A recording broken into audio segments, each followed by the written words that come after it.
बिस्मिल्लाहिर्रहमानिर्रहीम। अस्सलाम वालेकुम नाज़रीन, मैं हूं आपका होस्ट अहमद फवाद। आज तारीख है 28 जुलाई और दिन है मंडे का। 3 खबरें आज की व्लॉग में आपके साथ शेयर करूंगा जी। पहली बड़ी ब्रेकिंग न्यूज़ तो ये है कि कुछ फौजियों के खिलाफ महकमाना कार्रवाई यानी कि कोर्ट मार्शल करने का जो फैसला है जी वो किया गया है। कुछ एक्सक्लूसिव डिटेल्स आपके साथ में शेयर करूंगा जी कि फौज के अंदर ये क्या चल रहा है, क्या हो रहा है। दूसरी खबर जो आपके साथ शेयर करनी है वो ये है कि ये जो चुनतखिब रजीम है, इस रजीम के हैंडलर्स और सहूलतकार यानी कि नून लीग, पीपल्स पार्टी और ताकतवर, इनके आपस में शदीद इख्तलाफात शुरू हो चुके हैं। दोनों तरफ से खींचातानी शुरू हो गई है और इस चुनतखिब हुकूमत को घर भेजने का, एग्जिट डोर दिखाने का फैसला भी किया जा रहा है। और इस हवाले से कुछ इनिशियल जो निशानियां हैं वो नमूदार होना शुरू हो गई हैं।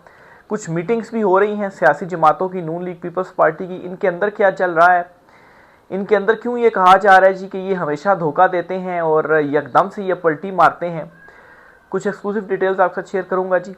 साथ ही साथ आपको ये भी बताऊंगा कि अमेरिका को मिनरल्स बेचने के हवाले से जो एक सौदा बेचा जा रहा था या सौदा बेचने की कोशिश की जा रही थी, इसमें बड़ी नाकामी हुई है और अब एक और रास्ता निकाला गया है अमेरिका को राम करने के लिए, क्योंकि ये मिनरल वाला मामला फ्लॉप हो गया है। क्यों फ्लॉप हुआ, इसकी डिटेल आपके साथ में शेयर करूंगा। और इसके साथ ही जो ये ख्वाब देखे जा रहे थे जी कि अमेरिका को राम कर लिया जाएगा और उसके बाद इमरान खान साहब की जो रिहाई है, इसके लिए अमेरिका से अगर कोई प्रेशर आता है तो वो तो फिर हमारा काउंटर हो जाएगा, तो ये ख्वाब सिर्फ ख्वाब ही रह गया है। सलमान और कासिम की अहम तरीन मुलाकातें हुई हैं ट्रंप एडमिनिस्ट्रेशन के कुछ इंपॉर्टेंट लोगों से। इस पर भी कुछ एक्सक्लूसिव डिटेल्स हैं जी, वो भी आपके साथ शेयर करूंगा। पहली खबर जो आपके साथ शेयर करनी है जी वो है जी महकमाना कार्रवाई या कोर्ट मार्शल के हवाले से। तीरा में एक वाकया हुआ जी, एक फुटेज भी सामने आई। उस फुटेज पर बज़ाहिर ये देखा गया जी कि कैसे एक कोई चौकी वगैरह है और जो है वो कुछ मुजाहिरीन है जी वो एहतजाज कर रहे हैं और फिर उस चौकी से कुछ लोग निकलते हैं और कुछ फायरिंग करते हैं और उन्होंने जो वर्दी पहनी हुई थी वो वर्दी जो थी वो तो आर्मी की थी। बहरहाल इस वाक़े ने काफ़ी ज़्यादा मोमेंटम पकड़ा, ज़ोर पकड़ा, सोशल मीडिया के ऊपर खासा प्रेशर आया और इस वाक़े के बाद अब ये खबर जो है वो सामने आई है जी कि एक ग्रैंड जिरगा हुआ है वहीं पर जो तीरा के ही हैं, जो जिरगा जो उनके हैं और प्लस उसमें जो UIFA भी थे और दूसरी साइड से भी लोग थे। और इस जिरगे में ये फैसला किया गया कि एक तो जो लोग उस फायरिंग के नतीजे में फोत हो गए, शहीद हो गए, उन सबको जी 1.5 मिलियन रुपए दिए जाएंगे, यानी कि 15-15 लाख रुपए। और जो ज़ख्मी हैं उनका इलाज भी सारे का सारा मुफ्त किया जाएगा और 2-2 लाख रुपए भी उनको दिए जाएंगे। और दूसरी तरफ अली अमीन गंडापुर ने भी ये ऐलान किया है जी कि जो शहीद हुए हैं उनको 1 करोड़ रुपया और जो ज़ख्मी हुए हैं उनको 25 लाख रुपया जो है वो दिया जाएगा।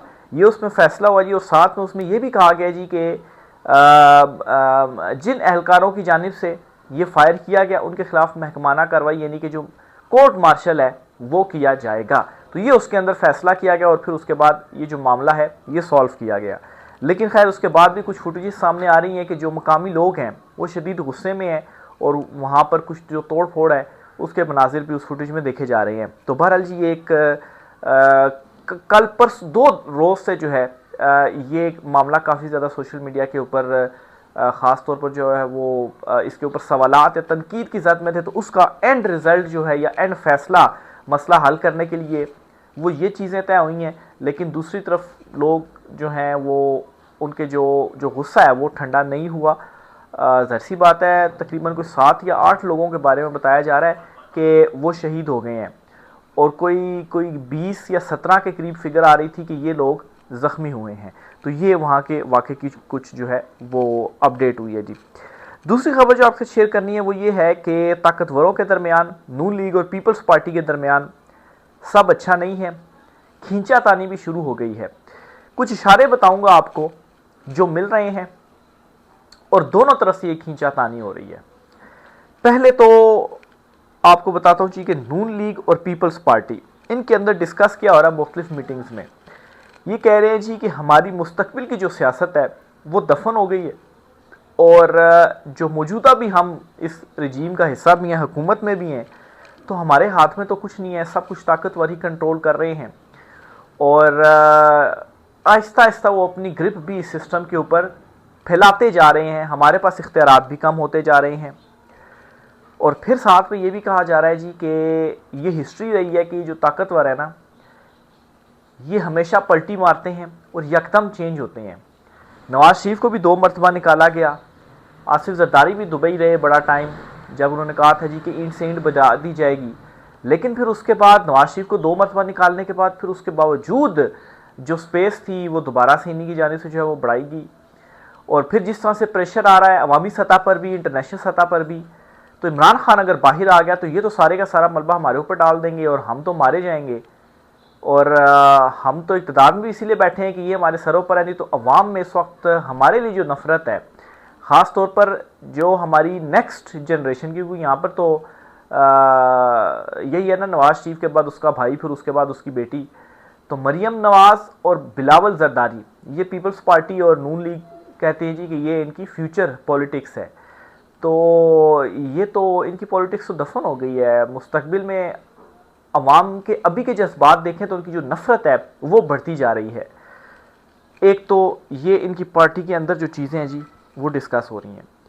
फिर इसके बाद सुहेल वड़ाइच हैं जी। सुहेल वड़ाइच ये वही हैं जी जिन्होंने हाथी के ग्रोहों में तब्दीली हो रही है एक कॉलम लिखा था, और फिर उसके बाद इमरान खान साहब के अगेंस्ट अदम एतमाद भी आई थी।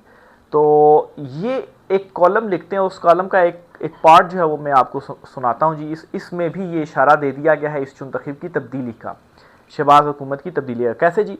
तजादिस्तान की अंदरूनी लड़ाई में जो आज के दौर की जंगों की माँ कहलाएगी, इसमें एक तरफ ये नज़रिया ताकत पकड़ रहा है कि सदर मुमलिकत आसिफ जरदारी और शहबाज हुकूमत रियासत के लिए एजाज़ नहीं बल्कि बोझ हैं।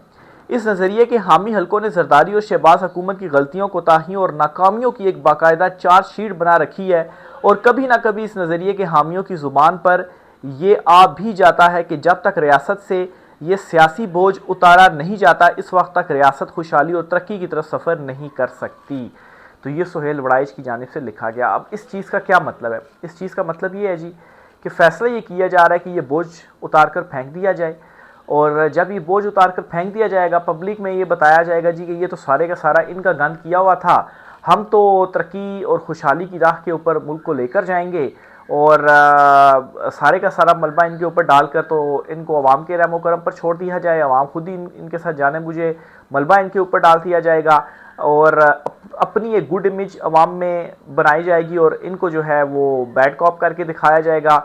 और ये समझते हैं कि अवाम इनका ये जो एक प्रोपेगेंडा होगा या बयानिया होगा, इसको एक्सेप्ट कर लेगी। माजी में ऐसा ही होता रहा है कि बोझ उतार कर फेंका जाता रहा है, किसी और को फिर सामने लाया जाता रहा है, और फिर अवाम वाकई इस चीज़ को एक्सेप्ट भी करती रही है। लेकिन अब इमरान खान ने सारे जो पर्दे हैं वो हटा दिए हैं।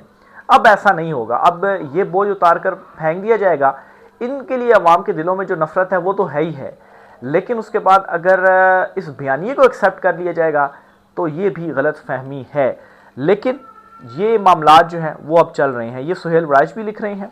फिर इसी तरह से जावेद लतीफ़ का मैंने आपको एक जो है वो काफ़ी अरसे से वो टीवी पर बैन थे, क्योंकि वो एंटी इस्टेब्लिशमेंट बयानियाँ अपनाते थे, लेकिन इनकी तो दोस्ती हो गई थी, और फिर उसके बाद वो अचानक से टीवी पर आना बंद हो गए। फिर उसके बाद वो अचानक से कुछ रोज़ कबल टीवी पर आते हैं और वो कहते हैं कि आर्मी चीफ आसिम मुनीर जो हैं, जब आर्मी चीफ चूज़ करना था, सेलेक्ट करना था, और जो फहरिस्त एक आई थी शहबाज शरीफ के पास, तो उस वक्त की अपोजिशन और जो हुकूमत है जी वो इस चीज़ की हक़ में नहीं थी कि आसिम मुनीर जो हैं इनको आर्मी चीफ बनाया जाए।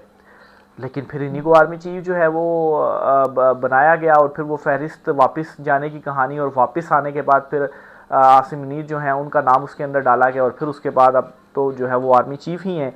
और उस टाइम पर ये चीज़ सामने आना कि जब अक्टूबर के नवंबर में 3 साल टर्म जो है वो मुकम्मल हो जाएगी, फिर एक्सटेंशन का जो मामला है वो फिर से खुलेगा, और फिर उसके साथ ही हुकूमत के हवाले से ये खबरें, और फिर उसके बाद मोहसिन नकवी भी, और इस हुकूमत के अगेंस्ट भी चीनी स्कैंडल कभी आ जाता है। मोहसिन नकवी के स्कैंडल जो है वो सामने आ जाते हैं जी कि 4.1 मिलियन रुपये इन्होंने खाली सरीना होटल में स्टे के लिए खर्च कर दिए। फिर PSL 9 जो है इसमें भी बड़ी बेज़ाब्तियाँ हुई हैं जी, इसमें भी बड़ी जो करप्शन है वो हुई है। तो अचानक से ये स्टोरियाँ, और किस के कहाँ पे स्टोरी लग रही है जी, जंग अखबार में ये स्टोरी लग रही है।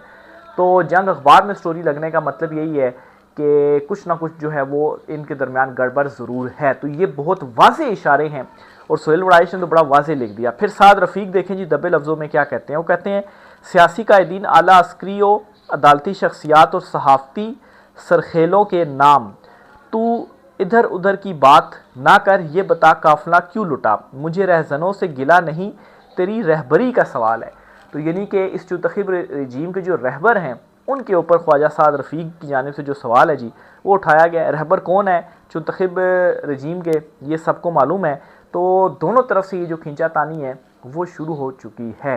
तो देखें आगे आइंदा आने वाले दिन बड़े इंपॉर्टेंट है। एक तरफ इमरान खान साहब की रिहाई के लिए भी सलमान और कासिम मुतहरिक हैं अमेरिका में, ट्रंप इंतज़ामिया से भी कुछ अहम जो मुलाकातें हैं वो की गई हैं, और दूसरा एक मिनरल्स बेचने की कॉन्स्पिरेसी थ्योरी सामने आई थी जी कि अमेरिका को हम मिनरल्स बेचेंगे और राम कर लेंगे, वो हमारी चुंतखिब रजीम के ऊपर हाथ जो है वो रख देगा, तो फिर इमरान खान साहब की वो जो उम्मीद है वो भी टूट जाएगी। ये बात वाज़े करता चलो, इमरान खान ने कभी भी अमेरिका से कोई उम्मीद नहीं लगाई कि वहाँ से कोई उनकी रिहाई के लिए जो है वो लेटर आएगा और फिर उसके बाद इमरान खान साहब रिहा हो जाएंगे। इमरान खान साहब ने हमेशा अवामी तहरीक, अवामी जदोजहद, अवामी इनकलाब के ऊपर ही जो जोर है वो दिया है, और इसीलिए 5 अगस्त की तहरीक का भी जो ऐलान है इमरान खान साहब की जानिब से किया गया है। बहरहाल जी मिनरल्स के ऊपर अपडेट ये है कि हुआ असल मामला ये था। अच्छा, मिनरल्स वाला मामला शुरू कहाँ से होता है, पहले इस चीज़ को समझें कि जब ट्रंप जो है वो सदर बने और फिर उसके बाद बड़े टैरिफ शरीफ और चीन के साथ जो है वो काफ़ी ज़्यादा मामलात जब गड़बड़ हुए, तो चीन ने भी अप्रैल में ही जो मिनरल्स थी जी, क्योंकि ये जो मिनरल्स है इसका 70% चीन के पास है, ये वो सप्लाई करता है, वो इंपोर्ट करता है। तो उसने अमेरिका को देना बंद कर दी थी। उसके बाद अमेरिका को ज़रूरत पड़ गई कि जो मिनरल्स हैं वो कहाँ से ली जाएं। फिर वो यूक्रेन से भी कहा गया जी कि आपको हमने जंग में बड़ा मदद की है, तो इतने पैसों की, इतने अरबों डॉलरों की जो है वो अब हम आपके मुल्क से मिनरल्स निकालेंगे। फिर उसके बाद यहाँ से भी मिनरल्स वाला मामला सामने आया जी कि ये हमारे पास भी मिनरल्स हैं, हमसे भी आप जो मिनरल्स हैं वो ख़रीदें।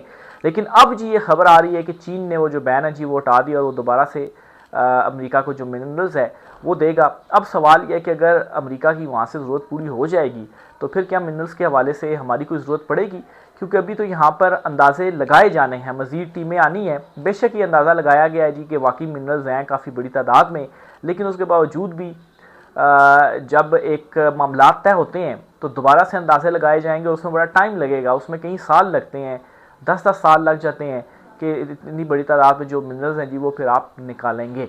तो आखिर क्यों कर अमेरिका इस मामले के ऊपर अट्रैक्ट होगा। तो ये वाली जो कॉन्स्पिरेसी थ्योरी थी जी, और जो एक सौदा बेचने की कोशिश की जा रही थी, तो ये भी फ्लॉप हो गया है। अब दूसरी तरफ एक ख़तरनाक काम हो रहा है जी, जिसकी तरफ जो इशारे हैं वो मिल रहे हैं। एक तो जी पाकिस्तान ने निशाने इम्तियाज़, ये मिलिट्री का बड़ा आला अवार्ड होता है जी, ये एक जनरल है माइकल ई कुरेला, इनको दिया है जी। और फिर उसके बाद अब ये भी कहा जा रहा है कि आर्मी चीफ साहब जो हैं वो दोबारा से अमेरिका का कोई अगस्त के महीने में दौरा करेंगे। बहरहाल ये अभी कंफर्म तो नहीं है, लेकिन ये इस तरह की जो चीज़ है वो सामने आ रही है। बहरहाल ये जो निशाने इम्तियाज़ दिया गया है मिलिट्री जनरल साहब को अमेरिका के, माइकल ई कुरेला को, इनके हवाले से कहा जाता है जी कि ये बड़े इसराइल के फेवरेट जर्नलों में से हैं। मतलब यूएस के जो जनरल्स हैं उन जनरल्स में से माइकल ई कुरेला जो हैं वो इसराइल के बड़े फेवरेट जनरल हैं। तो ऑलरेडी इसराइल को तस्लीम करने के हवाले से जो एक डिबेट है जी वो शुरू तो हो चुकी है कि अगर हम तस्लीम करते हैं तो क्या होता है, नहीं करते तो क्या होता है, हमारा जो है वो पाकिस्तान आज़ाद होने के बाद से क्या मौक़िफ़ रहा है, बानी पाकिस्तान का क्या मौक़िफ़ रहा है, और इमरान खान साहब का जो मौक़िफ़ है वो क्या रहा है जी। और दूसरी तरफ जो है वो जो करीबियाँ हैं वो भी बढ़ाई जा रही हैं। इब्राहिम मुआहदे के हवाले से भी बात की जा रही है, सागडार और दीगर भी कुछ जो है वो इस हवाले से बात कर रहे हैं। और फिर अगर सऊदीया भी तस्लीम कर लेता है तो फिर हमारे पास क्या वो एक रहेगा जी कि हम क्यों ना तस्लीम करें, या सऊदीया तस्लीम कर लेता है तो फिर हम अपने मौक़िफ़ के ऊपर डटे रहते हैं, तस्लीम करते हैं या नहीं करते हैं। तो ये मामला इस वक्त फंसा हुआ है। बहरहाल जी इस वक्त हम उन लोगों को भी अवार्ड्स दे रहे हैं जी कि जो कि इसराइल के बहुत ज़्यादा फेवरेट हैं। तो इस चीज़ का फिर क्या मतलब हुआ, तो ये भी मामला अब एक नई चीज़ जो है वो सामने आ गई हैं। अगर इस मामले के ऊपर अमेरिका को राम कर लिया जाता है जी कि देखिए हमने तो चीज़ें कंट्रोल कर ली हैं, हम आपके साथ ही चल रहे हैं, लेकिन फिर मसला ये होगा कि अवामी जो सपोर्ट है वो कैसे हासिल होगी। अमेरिका तो ये ज़रूर चाहता है कि जो अवामी सपोर्ट है वो उनके साथ हो। फिर दूसरी तरफ इमरान खान साहब के साहबजादे जो हैं सलमान और कासिम, वो भी मुलाकातें कर रहे हैं और ये खबर सामने आई है कि उन्होंने ट्रंप इंतज़ामिया के भी कुछ इंपॉर्टेंट लोगों से मुलाकातें की हैं जो ट्रंप के बहुत ज़्यादा करीबी हैं, लेकिन उन मुलाकातों को अभी तक पब्लिक नहीं किया गया क्योंकि दोनों साहबजादों का कहना था कि अभी जो पब्लिक है वो ना करें, वो वापस जाएंगे, अभी मज़ीद मशवरा या मामलात वगैरह आगे बढ़ाएंगे, फिर उसके बाद उनका पाकिस्तान भी आना होगा। राय का इज़हार कीजिएगा। आज के व्लॉग से इतना ही, इजाज़त दीजिए, अल्लाह हाफिज़।